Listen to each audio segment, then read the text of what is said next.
यदि आप रात को ये वीडियो अकेले देख रहे हो तो एक बार अपने दरवाजे की तरफ जरूर से देख लेना, क्योंकि जो कहानी मैं आज आप लोगों को सुनाने जा रहा हूँ वो आज भी किसी के दरवाजे पर दस्तक देती है। ये पूरी कहानी मुझे राज ने इंस्टाग्राम पर लिख भेजी है। इस पूरी कहानी को जानने के लिए वीडियो के अंत तक बने रही और हम इस वीडियो की शुरुआत करते हैं। ये कहानी है राजस्थान के एक छोटे से गांव की। एक ऐसा गांव जहाँ के लोग रात के 8 बजे के बाद अपने घर पे सोने के लिए चले जाते हैं और उसके बाद उनके घर के बाहर से किसी की भी आवाज़ आए वो दरवाज़ा नहीं खोलते। यही कहानी है राज की। राज जो था, ये गांव उसका ननिहाल था। तो राज एक बार अपनी नानी के घर पे आया हुआ था। जब वो नानी के घर पे रहने के लिए आया तो गांव में दिन में तो खुशी का ही माहौल था। चारों ओर बच्चों की खेलने की, लोगों की बात करने की, गांव में जो जो चीजें होती हैं दिन में सारी वही चीजें थी। लेकिन राज को ये नहीं पता था कि इसी गांव में रात को आखिर होता क्या है। उसके बाद धीरे धीरे दिन ढलता है और शाम हो जाती है। शाम को 7 बजे ही राज की नानी जी थी ना, वो खाना वाना बनाकर रेडी कर देती है। अब राज जो था वो एक शहर का रहने वाला था।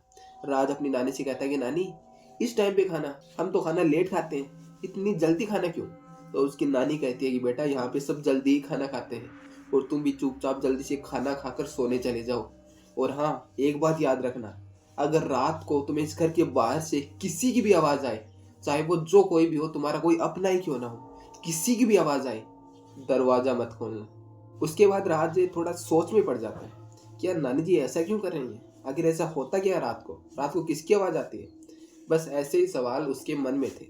और हाँ, वो भूत प्रेतों की बातों पर यकीन नहीं करता था। तो यही बात उसने अपनी नानी से भी कह दी थी कि नानी, क्या आपको ऐसा लगता है कि रात को कहीं बाहर से भूत वगैरह आते हैं? तब उसकी नानी कहती है कि नहीं बेटा, मैं ऐसा नहीं कह रही। उसके बाद वो कहता है कि ठीक है, मैं सोने जा रहा हूँ। और फिर राज सोने चला जाता है।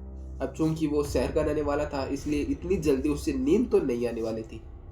उसके बाद घर के सारे मेंबर सो जाते हैं और उस घर के बाहर पूरी शांति का माहौल था। राज को पता चल जाता है कि बाहर कोई भी नहीं है, जरूर इस गांव के सारे लोग सोने चले गए। हालांकि उसके मन में एक क्वेश्चन था कि इस गांव में रात को लोग इतनी जल्दी क्यों सोते हैं? ऐसा आखिर होता क्या है कि इस गांव के लोग इतना डरे हुए हैं, रात को बाहर नहीं जाते, दरवाजा भी नहीं खोलते। लेकिन ऐसे ही रात के 11 बज जाते हैं।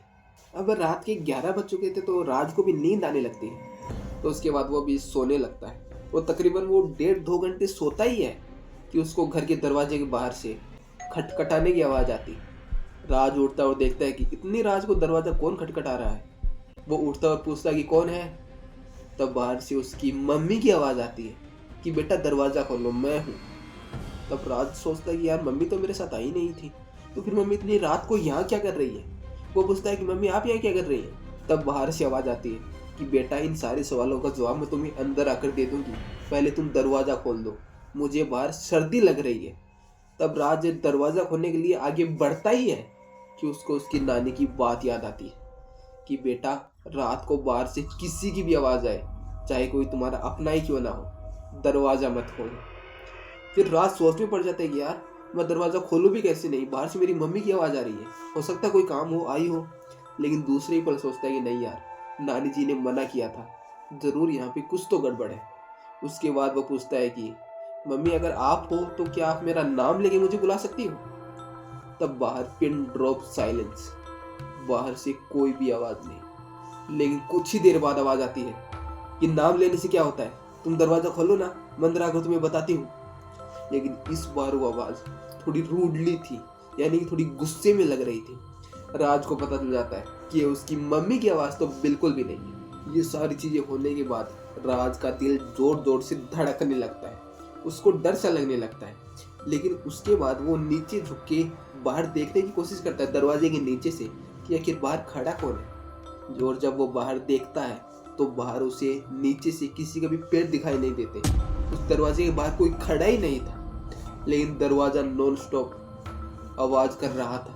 उसके बाहर से कोई अंदर आना चाहता था। राज कांपने लगता है। वो सोचता है कि अब क्या करूं। लेकिन इतने में ही बाहर से जो उसकी मम्मी की आवाज आ रही थी, वो आवाज अब चेंज हो जाती है और बाहर से आवाज आती है कि तुम दरवाजा खोलते हो कि नहीं? दरवाजा खोलो, मुझे अंदर आना है। ये सब देख के राज पूरा कांप जाता है, उसके पसीने छूटने लगते हैं। उसके बाद वो अपने घर के मंदिर के पास जाता है तुरंत भागता हुआ और जाकर हनुमान चालीसा का पाठ करने लगता है। जैसे जैसे वो हनुमान चालीसा का पाठ कर रहा था, बाहर से चीखने चिल्लाने की आवाज़ आ रही थी। ये सब देख के राज की नानी जी भी उड़ जाती हैं। वो राज की आवाज़ सुन के उड़ जाती हैं और वो आती हैं राज के पास।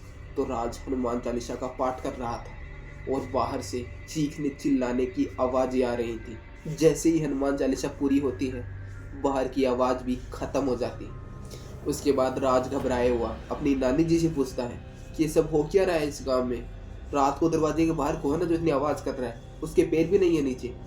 तब उसकी नानी जी कहती है कि बेटा काफ़ी टाइम पहले की बात है कि ऐसी ही आवाज़ें रोज़ आने लगी थी और तभी एक लड़के ने रात को दरवाज़ा खोला था जिसकी मृत्यु हो गई थी।